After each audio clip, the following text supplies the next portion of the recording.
नमस्कार, पीएससी अड्डा में आप सभी का स्वागत है। आज हम पढ़ने वाले हैं मध्य प्रदेश की जनसंख्या। बहुत ही शानदार टॉपिक है, मज़ा आएगा पढ़ने में। देखिए देखिए मध्य प्रदेश में जो पूरे भारत की अगर मैं बात करूंगा तो भारत में जो है जनसंख्या की शुरुआत सबसे पहले हो गई थी। चलिए पहले वर्ल्ड की देखते हैं आराम से। जो है जनगणना, जनसंख्या टॉपिक नहीं है, जनगणना है। जनगणना की शुरुआत सबसे पहले हुई थी कहाँ पे? स्वीडन में हुई थी। शुरुआत जो हुई थी वो स्वीडन देश से हुई थी। ये सबसे विश्व की सबसे पहली जनगणना थी। विश्व की सबसे पहली जनगणना थी। और वहीं मैं बात करूं 1780, तो देखिए ये जो जनगणना थी स्वीडन वाली, ये अनियमित थी। अनियमित थी। तो वहीं नियमित जनगणना की बात करूंगा तो 1780 में सबसे पहले नियमित जनगणना करवाने वाला जो देश बना था वो बना था अमेरिका। ठीक है। वहीं भारत की बात करूंगा तो यहाँ पे भारत की प्रथम जनगणना 1881 में, नियमित जनगणना 1881 से मानी जाती है ना। लॉर्ड रिपन के समय से, लॉर्ड रिपन ने जो है नियमित जनगणना की शुरुआत की थी भारत में 1881 में। ठीक है। उसके बाद 2011 की जो जनगणना हुई थी ये भारत की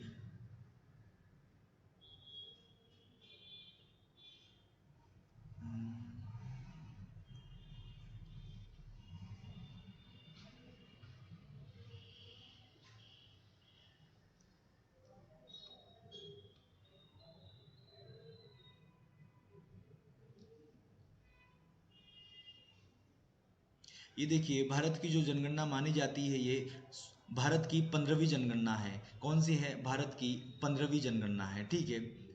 2011 वाली जो जनगणना हुई थी कौन सी हुई थी? 15 वाली होगी। जो 2021 में होगी वो कौन सी होगी? 16 नंबर की होगी।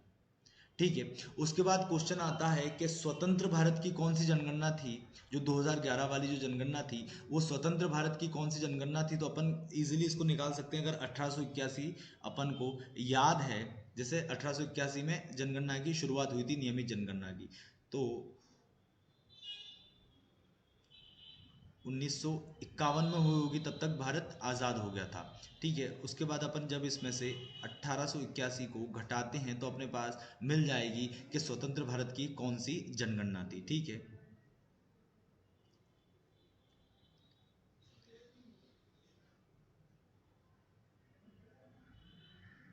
तो ये आ गया। इस जीरो को अपन छोड़ देते हैं। तो कौन सी जनगणना थी? तो 7वें नंबर की जनगणना थी। कौन सी जनगणना थी? तो यानी स्वतंत्र भारत की जो 2011 में जनगणना हुई थी वो 7वें नंबर की थी। और वहीं मैं मध्य प्रदेश की बात करूंगा तो मध्य प्रदेश की 6ठे नंबर की थी। क्योंकि देखो 51 में जनगणना हुई, उसके बाद मध्य प्रदेश जो अस्तित्व में कब आया? तो 56 में आया। तो उसके बाद 6ठे नंबर की जब वापस 61 में जनगणना हुई होगी तो ये मध्य प्रदेश की थी। कौन से? 6ठे नंबर की। ठीक है। उसके बाद फिर एक और क्वेश्चन बनेगा कि मध्य प्रदेश जो है, मध्य प्रदेश विभाजन के बाद यानी जब छत्तीसगढ़ अलग हो गया था तब कौन से नंबर की है? तो छत्तीसगढ़ कब अलग हुआ था? 2000 में अलग हो गया था। तो 2001 में जनगणना हुई थी पहली। उसके बाद फिर 2011 में जनगणना हुई। तो मध्य प्रदेश विभाजन के बाद कौन से नंबर की जनगणना होगी? तो दूसरे नंबर की। ठीक है। आगे बढ़ते हैं। उसके बाद देखिएगा मुख्य पॉइंट में कि 11 जुलाई को विश्व जनसंख्या दिवस मनाया जाता है। यहाँ पे पूरे वर्ल्ड की बात हो रही है ना। पूरे वर्ल्ड की बात हो रही है, यानी विश्व जनसंख्या दिवस मनाया जाता है। वहीं 11 मई को, देखिए ये 11 जुलाई है, ये 11 मई है, तो 11 मई को जो है भारत में जनसंख्या नियंत्रण दिवस के रूप में मनाया जाता है। मध्य प्रदेश जहाँ भी आ रहा है थोड़ा सा गलत मिस्टेक हो गया है, भारत की बात की जा रही है। तो 11 मई को भारत में जनसंख्या नियंत्रण दिवस के रूप में मनाया जाता है। ठीक है। तो 2011 के अनुसार जब मध्य प्रदेश की अपन जनसंख्या देखेंगे तो कितनी है? 7,26,26,809। 7,26,26,809 के हिसाब से अपन इसको याद रख सकते हैं। ठीक है। आगे बढ़ते हैं। यह जो टोटल जो देश की जनसंख्या थी 2011 में, जितनी देश की जनसंख्या थी यानी पूरे भारत की जनसंख्या थी, उसका जो है 6% जनसंख्या किसकी है? मध्य प्रदेश की है। कितनी? 6%। ठीक है। और एरिया कितना है? तो 30, 82, 52 एरिया है, जो देश के कुल क्षेत्रफल का 38%, 9.38% जो है भारत का एरिया में आ जाएगा। ठीक है, पिछला जो एक दशक होता है, मतलब दशक को बोलते हैं 10 साल, यानी 2001 से 2001 की बस बात करेंगे तो उसमें क्या हुआ है, आबादी में 20.35% का क्या हुआ है, इजाफा हुआ है, मतलब बढ़ी है जनसंख्या। ठीक है, आगे बढ़ते हैं। 2011 के अनुसार मध्य प्रदेश की जनगणना कितनी है, तो 7, 26, 26, 809। उसमें से पुरुष कितने हैं, तो 3,76,12,306। कितने हैं पुरुष, 3,76,12,306 है। उसके बाद महिलाओं की बात करेंगे तो 3,50,14,503 महिलाएं हैं। आगे बढ़ते हैं हम। ठीक है, अब देखिए जनसंख्या यहाँ पे इतनी है। देखो अब अपन को डिवाइड कर लेंगे कैसे, 2011 और 2001 की तुलना में अपन 2011 की तुलना करेंगे। तो देखिए 2011 में जनसंख्या कितनी होगी, 7, 26, 26, 809। और वहीं पे 2001 में जनगणना कितनी थी, तो 6,34,80,023 लोग थे। ठीक है, उसके बाद जनसंख्या वृद्धि कितनी हुई थी, तो देखो यहाँ पे 34 है और यहाँ पे 20 है। कितनी है, 20 है। तो मतलब यहाँ पे क्या कमी आई है जनसंख्या में, देखो 2011 में 24 लोग थे, और 2001 में 24 लोग थे और वहीं 2011 में 20 लोग रह गए, तो मतलब 4 लोगों की कमी आ गई ना। तो क्या हुआ था, दशकीय वृद्धि में कमी आई है। कितनी आई है, 3.96 या 95% की क्या आई है, कमी आई है। यानी जनसंख्या जितनी 2011 में थी उससे कम 2001 में थी, उससे कम जनसंख्या कब में हुई, 2011 में हो गई, मतलब कमी आई है, दशकीय वृद्धि में क्या हुई है, कमी आई है। लिंगानुपात की बात करेंगे तो लिंगानुपात का मतलब क्या होता है कि 1000 पुरुषों पर कुल कितनी महिलाएं हैं। ठीक है, यही होता है लिंगानुपात का मतलब, 1000 पुरुषों पर कुल कितनी महिलाएं हैं। तो देखिए 2001 में 920 महिलाएं थी 1000 पुरुषों पर, और अभी 2011 की जनगणना अपन देखेंगे तो 931 महिलाएं हैं 1000 पुरुषों पर, यानी 11 महिलाएं बढ़ी हैं। ठीक है, उसके बाद लिंगानुपात जो है शहरों का देखेंगे तो शहरों में उस समय देखेंगे 898 महिलाएं थी 1000 पुरुषों पर, अब 918 महिलाएं हो गई हैं 1000 पुरुषों पर। ऐसे ही ग्रामीण देखेंगे तो 927 महिलाएं थी, और अभी 2011 में कितनी हो गई हैं, तो 936 महिलाएं हो गई हैं 1000 पुरुषों पर। शिशु लिंगानुपात जो अपन गिनते हैं वो 0 से 6 साल तक के बच्चों को, किसको गिनेंगे, 0 से 6 साल तक के जो बच्चा होगा उसको शिशु लिंगानुपात में आएगा। तो शिशु लिंगानुपात में भली कमी आई है, क्योंकि 2001 में शिशु लिंगानुपात यानी लड़कियां कितनी थी, तो 932 लड़कियां थी, किंतु 2011 में वो घटकर कितनी रह गई, 918 लड़कियां हो गई। कितने बच्चों पे, तो 1000 बच्चों पे। बच्चों की बात करेंगे तो 1000 पे बात करेंगे, और बाकी महिलाओं की बात करेंगे। साक्षरता की अपन बात करते हैं, यानी किसी भी एक भाषा में पढ़ना लिखना समझना क्या कहलाएगी, साक्षरता कहलाएगी। तो साक्षरता देखो 63.7% थी पहले, पर अब 2011 में बढ़कर कितनी हो गई है, तो 69.3। ठीक है, ये भी बड़ी है। उसके बाद पुरुष साक्षरता देखो 76%, 76% लोग जो थे पहले, पुरुष की बात कर रहा हूँ है ना, पुरुषों की बात कर रहा हूँ, तो पुरुष पहले पढ़ते थे, जो 2011 की जनगणना में कितनी हो गई है, 78 हो गई है। वहीं महिलाओं की बात करूं तो देखो 50% महिलाओं को या बच्चियों को पहले 2001 में पढ़ाते थे, पर वही आगे चलकर कितनी हो गई है कि लगभग 60% है ना, प्रॉपर 59.2 है, तो लगभग 60% के हिसाब से अपन मान सकते हैं कि अब देश मध्य प्रदेश की जो है 60% जो बच्चियां हैं या महिलाएं हैं वो शिक्षित हैं, वो पढ़ रही हैं। ठीक है, 2011 के मुकाबले 2011 में 50 था, 2060 में लगभग 60% हो गया। ठीक है, आगे चलते हैं। 2011 की जनगणना के अनुसार मध्य प्रदेश का सर्वाधिक जनसंख्या वाला जिला इंदौर है। सर्वाधिक जनसंख्या वाला जिला कौन सा, इंदौर है, मतलब सबसे ज्यादा जनसंख्या किस जिले की है, तो इंदौर की है। और वहीं सबसे कम जनसंख्या किस जिले की है, तो हरदा जिले की है। ठीक है, देखो इंदौर जो है इंदौर संभाग में आता है, तो संभाग पूछ लिया जाए तो कौन सा संभाग हो जाएगा, सबसे ज्यादा जनसंख्या वाला संभाग कौन सा हो जाएगा, तो इंदौर हो जाएगा। और सबसे कम जनसंख्या वाला संभाग कौन सा हो जाएगा, तो शहडोल संभाग हो जाएगा। कौन सा हो जाएगा, शहडोल संभाग हो जाएगा। हरदा किस संभाग में आता है, तो जबलपुर संभाग में आएगा। किस में आएगा, जब नर्मदापुरम संभाग में आएगा।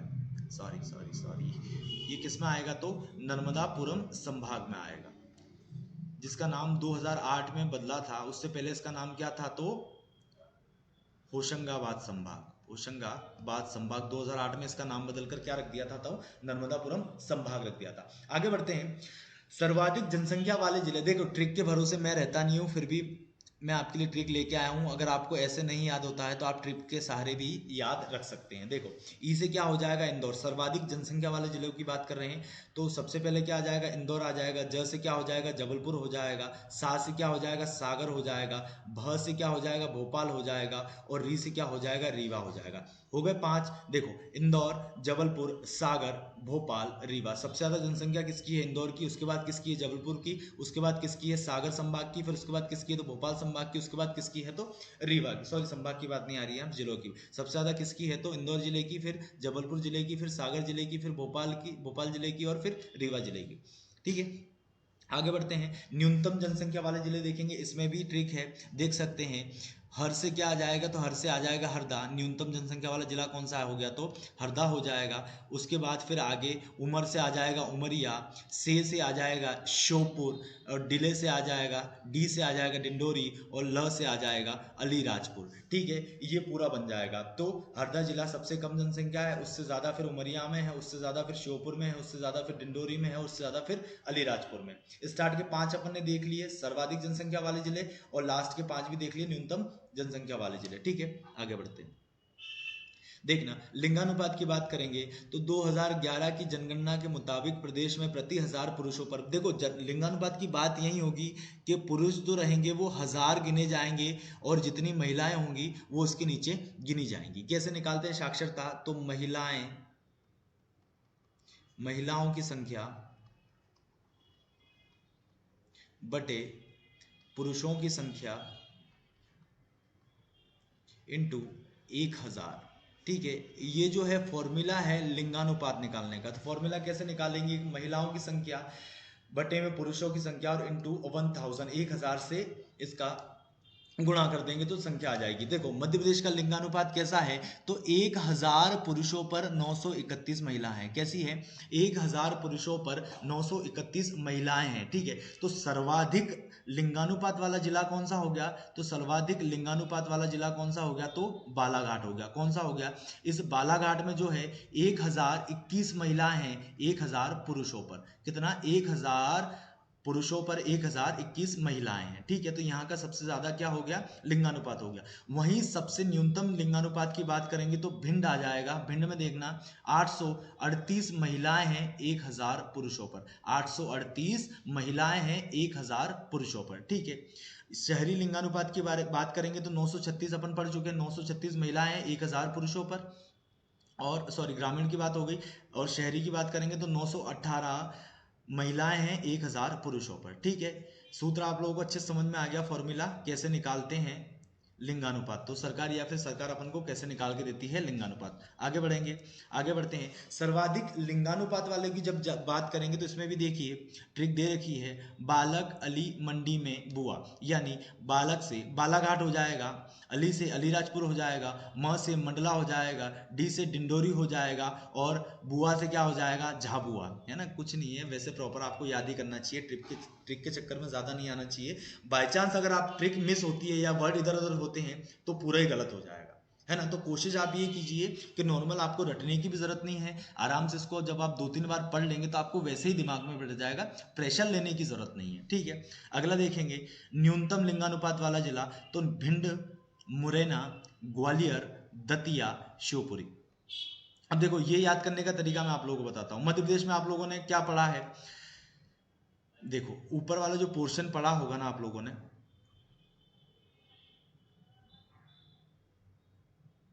ये वाले पोर्शन की मैं बात कर रहा हूँ। इसमें अगर आप श्योपुर हटा देते हैं तो देखो मुरैना यहाँ पे आ जाएगा। ठीक है, उसके बाद क्या आ रहा है, ग्वालियर भी आ रहा है, दतिया भी आ रहा है, शिवपुरी आ रहा है। अगर आप किसको हटा देते हो, श्योपुर को यहाँ से हटा दो, और बाकी कहाँ तक देखना है, आप शिवपुरी तक देख लोगे तो देखो भिंड आ जाएगा, मुरैना आ जाएगा, ग्वालियर आ जाएगा, दतिया आ जाएगा, शिवपुरी आ जाएगा। किसको मिस करना है अपन को, श्योपुर को छोड़ देंगे तो ये कौन से हो जाएंगे, न्यूनतम लिंगानुपात वाले जिले। तो बहुत इजीली याद हो जाएगा, खाली बस आपको मैप याद करना है। और हो सके तो मैं आपको जिला भरना भी सिखाऊंगा, एक लेक्चर उसका भी लेके आऊंगा, तो आप लोगों को बहुत ईजी हो जाएगा ये सब। ठीक है, आगे बढ़ते हैं। मध्य प्रदेश में सर्वाधिक लिंगानुपात बच्चों का, यानी शिशु लिंगानुपात की बात कर रहा हूँ। 0 से 6 साल तक के बच्चों को अपन देखते हैं। ठीक है, तो अलीराजपुर में फिर डिंडोरी में है, फिर मंडला में है, बालाघाट में है, सिवनी में है। कहाँ पे है? अलीराजपुर, डिंडोरी, मंडला, बालाघाट, सिवनी। यानी बस अलीराजपुर एक एक्स्ट्रा जिला हो गया जो किधर आ गया, पूर्व की तरफ आ गया, सॉरी पश्चिम की तरफ आ गया, और बाकी जितने भी जिले हैं वो कैसे आ गए, पूर्व की तरफ आ गए। देखो डिंडोरी जो है कौन से संभाग में आता है, तो जबलपुर संभाग में आएगा। मंडला किस संभाग में आएगा, तो जबलपुर संभाग में आएगा। बालाघाट किस संभाग में आएगा, तो जबलपुर संभाग में आएगा। सिवनी किस संभाग में आएगा, तो जबलपुर संभाग में आएगा। मात्र एक अलीराजपुर है जो किस संभाग में आएगा, तो इंदौर संभाग में आएगा। ठीक है, आराम से ये भी याद हो जाएगा। उसके बाद देखेंगे न्यूनतम लिंगानुपात। देखो ये सर्वाधिक लिंगानुपात हो गया, अब देखेंगे न्यूनतम लिंगानुपात, शिशु लिंगानुपात है ना, मैं यहाँ पे लिख देता हूँ शिशु लिंगानुपात, शिशु लिंगानुपात। ठीक है, आगे बढ़ते हैं।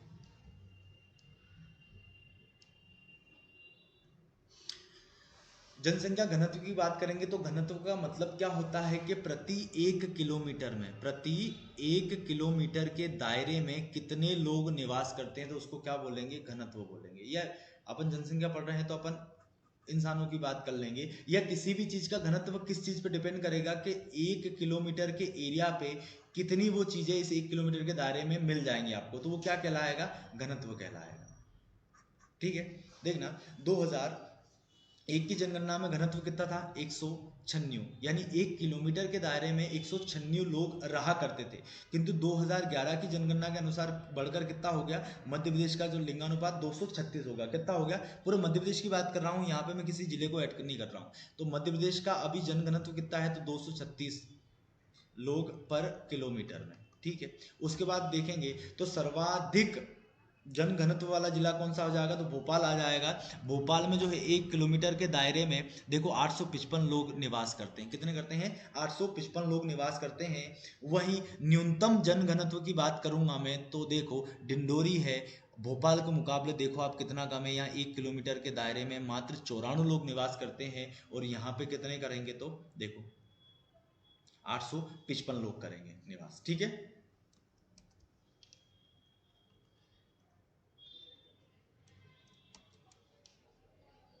इरेज नहीं हो रहा, चलो आगे देखते हैं। मध्य प्रदेश में सर्वाधिक जनसंख्या घनत्व वाले जिले कौन से हैं, तो भोपाल हो गया। मेजर मेजर आप सिटी ले सकते हैं तो बिल्कुल सही हो जाएगी। जो मध्य प्रदेश की जो 4 बड़ी बड़ी सिटियां हैं उनको आप ले सकते हो, क्योंकि वहीं पे आदमी रहने के लिए छोटी सी एरिया में भी ज़्यादा लोग रहते हैं। तो भोपाल हो गया, इंदौर हो गया, जबलपुर हो गया, ग्वालियर होगा। बिल्कुल आपको याद करने में इसमें परेशानी नहीं आएगी। जो महानगर हैं मध्य प्रदेश के 4, वो चारों ही तो हैं। सबसे पहले नंबर पे भोपाल आ जाएगा, दूसरा इंदौर आ जाएगा, तीसरा जबलपुर आ जाएगा, चौथा ग्वालियर आ जाएगा, और एक और अपन को याद करना है मुरैना। कौन सा याद करना है, मुरैना। मुरैना अपन को याद करना है। उसके बाद न्यूनतम जनगणना, देखो ट्रिक भी दे रखी है भाई, ट्रिक भी आप चाहो तो जैसा आपको उचित लगे वैसे आप याद कर सकते हो, है ना। जिसमें आप कंफर्टेबल हो उस हिसाब से आप याद कर सकते हो। ठीक है, उसके बाद देखेंगे न्यूनतम जनघनत्व, तो इसकी भी ये ट्रिक दे रखी है, आराम से देख लेना आप लोग। और ट्रिकें तो आपको हर कहीं मिल जाएगी, नई नई ट्रिकें मिल जाएगी। जिस तरीके से आपको याद करना है वो आपके ऊपर डिपेंड करता है कि आप लोगों को याद कैसे करना है। न्यूनतम जनघनत्व वाले जिले देखेंगे तो डिंडोरी हो जाएगा, श्योपुर हो जाएगा, पन्ना हो जाएगा, बैतूल हो जाएगा, रायसेन हो जाएगा, और एक्स्ट्रा भी है, शिवनी भी दे रखा है इसमें, तो रायसेन हो जाएगा। शिवनी तक छोड़ दो, इतना टॉप 5 ही पूछेंगे, ज़्यादा नहीं पूछेंगे आपसे, है ना। तो पहला आपको क्या याद रखना है, डिंडोरी, उसके बाद श्योपुर, फिर पन्ना, फिर बैतूल, फिर रायसेन। ठीक है, आगे बढ़ते हैं। साक्षरता, साक्षरता का मतलब क्या होता है कि किसी भी एक सब्जेक्ट में आपको पढ़ना भी आना चाहिए, लिखना भी आना चाहिए। मतलब किसी भी एक भाषा का ज्ञान क्या कहलाती है, साक्षरता कहलाती है। किसी भी एक भाषा का ज्ञान क्या क्या कहलाएगी, तो साक्षरता कहलाएगी। देखना 2001 में साक्षरता कितनी थी, तो 63.7% थी। तो वहीं 2011 में कितनी हो गई, तो 2011 में कितनी हो गई, तो देखो कितनी बढ़ गई, 69 हो गई, 32%, यानी बड़ी है ये। ठीक है, तो वहीं पे अपने पुरुष साक्षरता की बात करेंगे तो ये सब चीजें अपन ने देख ली है, फिर भी एक बार रिवाइज कर लो आप लोग। पुरुष साक्षरता मध्य प्रदेश में कितनी है, तो 78.73। उसके बाद महिला साक्षरता कितनी है, तो 59.24। ठीक है, ये महिला साक्षरता हो गई। ठीक है, अब ये जो मैंने अभी बात बताई थी, 2001 में इतनी थी, 2011 में इतनी हो गई, ठीक है। उसके बाद पुरुष जो थे पहले 76% थे, वो अभी कितने हो गए, 78% हो गए। महिला कितनी थी, 50 थी, अभी कितनी हो गई, 59% पढ़ी लिखी हो गई है, ठीक है। मतलब बढ़ रहा है साक्षरता जो है, मध्य प्रदेश साक्षरता दर जो है बढ़ रहा है, घट नहीं रहा है, ठीक है, प्लस में ही जा रहा है हमेशा, ठीक है। आगे बढ़ते हैं। मध्य प्रदेश में सर्वाधिक, चलो एक चीज और देख लो इसी में, क्या एक क्वेश्चन आ जाता है जैसे यहीं पे आ गया, तो मध्य प्रदेश में साक्षरता वाला सबसे जिला कौन सा है, सबसे ज्यादा पढ़े लिखे लोग मध्य प्रदेश में कहाँ पाए जाएंगे, तो जबलपुर में पाए जाएंगे। तो वहीं सर्वाधिक पढ़े लिखे पुरुष कहाँ पे पाए जाएंगे, तो इंदौर में मिलेंगे आपको, ठीक है। और महिलाएं ज्यादा पढ़ी लिखी कहाँ मिलेंगी, तो भोपाल में मिलेंगी। तो 3 क्वेश्चन आपके यहीं होगा तैयार। जबलपुर जो है मध्य प्रदेश में सर्वाधिक साक्षरता वाला जिला है। सबसे ज्यादा पुरुष साक्षरता कहाँ मिलेगी, तो इंदौर में मिलेगी। और सबसे ज्यादा महिला साक्षरता मिलेगी तो कहाँ मिलेगी, भोपाल में मिलेगी, ठीक है। आगे बढ़ते हैं। उसके बाद देखना मध्य प्रदेश के सर्वाधिक साक्षरता वाले जिले, तो देखना जबलपुर हो जाएगा, फिर इंदौर हो जाएगा, भोपाल हो जाएगा, बालाघाट हो जाएगा, ग्वालियर हो जाएगा। याद करने में बहुत इजी है, जबलपुर, इंदौर, भोपाल, बालाघाट, ग्वालियर। न्यूनतम अलीराजपुर, झाबुआ, बड़वानी, श्योपुर और धार हो जाएंगे। ये न्यूनतम टॉप 5 हो गए, ठीक है। उसके बाद में आगे अपन बात करेंगे।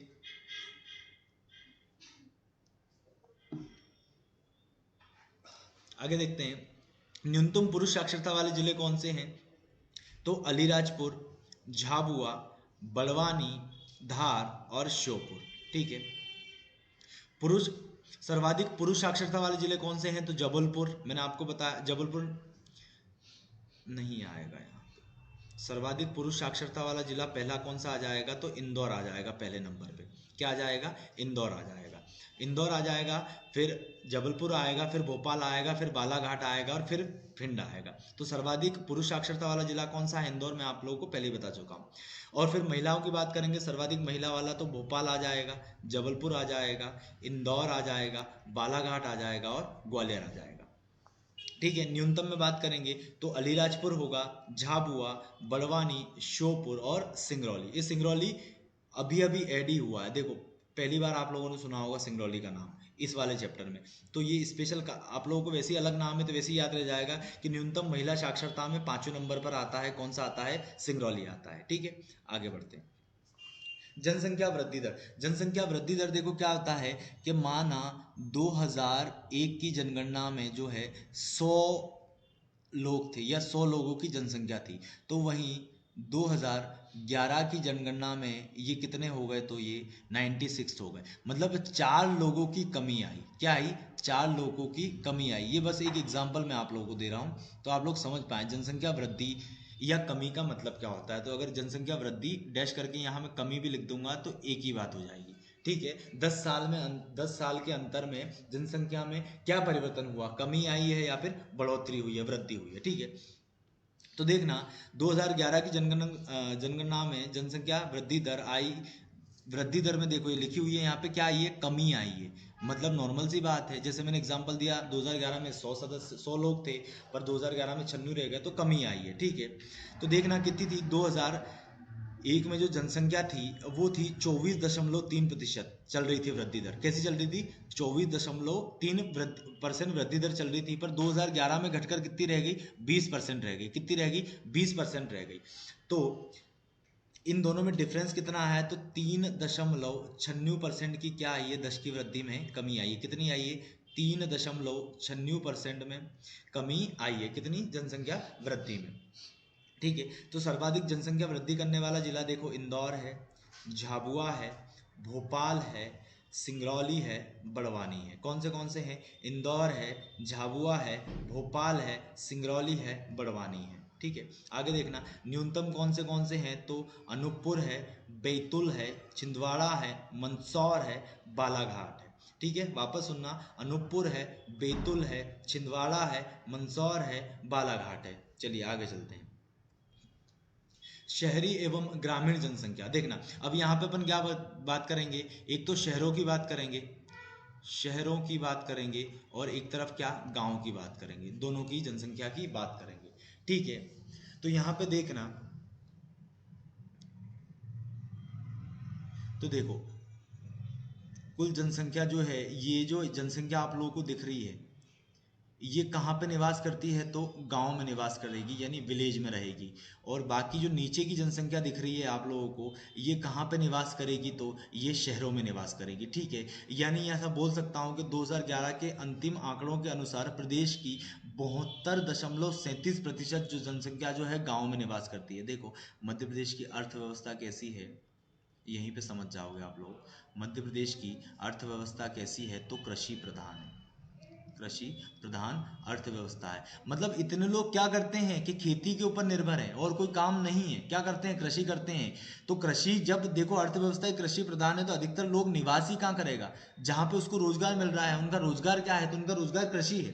तो जहाँ पर उनका काम मिलेगा वहीं पे तो वो लोग निवास करेंगे। तो मध्य प्रदेश की सबसे ज्यादा अगर जनसंख्या कहीं पे निवास करती है तो वो कहाँ पे करेगी, गाँव में निवास करेगी। तो वहीं मात्र 28% मान लो। ठीक है, इसको 72 रहने दो, इसको 28 मान लो, इसको 71 कर लो। ठीक है, तो 70 के बाद मान सकते हैं इसको, मान लो 27% जनसंख्या कहाँ पे निवास करेगी, तो शहरों में निवास करेगी। कहाँ पे, शहरों में। सबसे ज्यादा शहरी जिला कौन सा है, तो इंदौर है। और सबसे कम कौन सा है, तो रीवा है। कौन सा है, रीवा है। ठीक है, सर्वाधिक नगरीय जनसंख्या वाला जिला कौन सा है, तो देखो इंदौर आ जाएगा, भोपाल, जहाँ शहर, बड़े बड़े शहरों के नाम लेना है, इंदौर आ जाएगा, भोपाल आ जाएगा, जबलपुर आ जाएगा, ग्वालियर आ जाएगा, उज्जैन आ जाएगा। ठीक है, न्यूनतम डिंडोरी, प्रतिशत में देख रहे हैं ना, न्यूनतम प्रतिशत में देख रहे हैं, बाकी तो रीवा में है सबसे ज्यादा कम। ठीक है, प्रतिशत में देखेंगे, न्यूनतम प्रतिशत में बात करेंगे तो डिंडोरी, अलीराजपुर, सीधी और झाबुआ और सिवनी। ठीक है, और यहीं पे देखेंगे सर्वाधिक नगरीकृत जिले, देखना भोपाल आ गया, इंदौर, ग्वालियर, जबलपुर, उज्जैन। इसमें इसमें कोई डिफरेंस दिख रहा है क्या आपको, कोई डिफरेंस नहीं रहेगा, प्रतिशत में भी यही रहेंगे।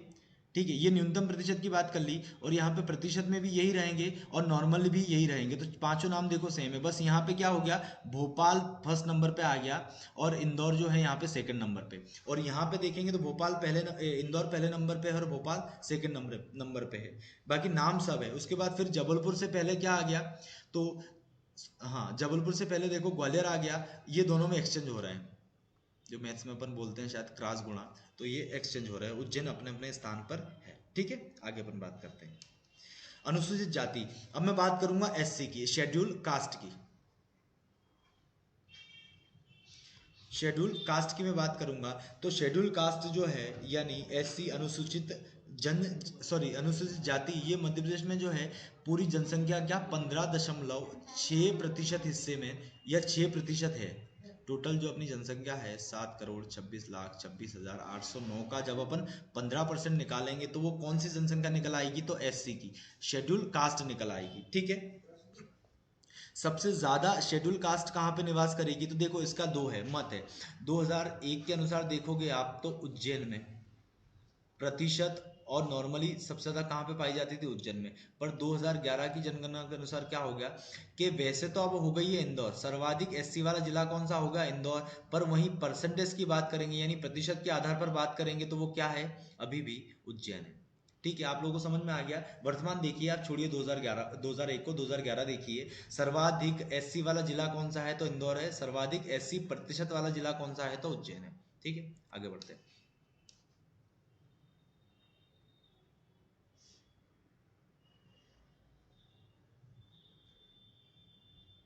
प्रतिशत में देखना, उज्जैन, दतिया, टीकमगढ़, शाजापुर, छतरपुर। उसके बाद न्यूनतम में देखा, देखो न्यूनतम में जहाँ पे एसटी ज्यादा पाई जाएगी तो झाबुआ, अलीराजपुर, धार में यहाँ पे क्या है, एसटी ज्यादा पाई जाती है, यानी शेड्यूल ट्राइब्स ज्यादा पाई जाती है, अनुसूचित जनजाति पाई जाती थी। यहाँ पे नॉर्मल सी बात है कि एससी कम पाई जाएगी, तो झाबुआ में कम। उसके बाद दूसरे नंबर पे अलीराजपुर, पर तीसरे पे मंडला, चौथे पे डिंडोरी और पांचवे पे बड़वानी। ठीक है, इन पांचों पे क्या है, जनजातियां, यानी एसटी आपको सबसे ज्यादा मिलेगी। कहीं पे आपको भील मिलेगी, ये वैसे जनजाति में पढ़ेंगे, कहीं आपको भील मिलेगी, कहीं गौंड मिलेगी। तो ये सब जो है इन पांचों जगहों पे आपको एसटी देखने को मिलेगी, इसलिए यहाँ पे एससी देखने को नहीं मिलती है। सर्वाधिक अनुसूचित जाति संख्या वाले जिले संख्या में, तो देखो इंदौर सबसे ज्यादा है, उज्जैन है, सागर है, मुरैना है और छतरपुर है। इंदौर, उज्जैन, सागर, मुरैना, छतरपुर। आगे बढ़ते हैं, अनुसूचित जाति जनजाति, शेड्यूल ट्राइब्स।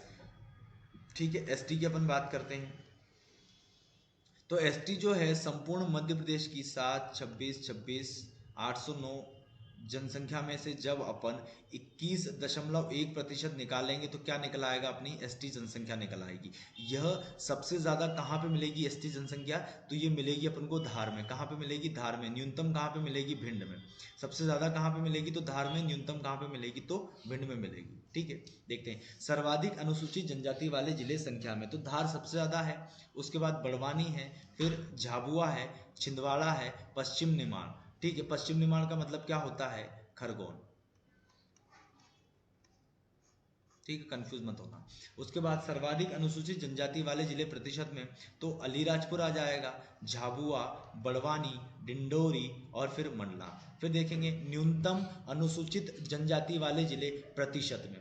ठीक है, न्यूनतम देखना है तो भिंड, मुरैना, दतिया, मंदसौर, शाजापुर। ठीक है, आगे बढ़ते हैं। चलिए, ये आपका हो गया पूरा जो है जनगणना आपकी हो गई है। ठीक है, मिलते हैं नेक्स्ट लेक्चर में। Thank you.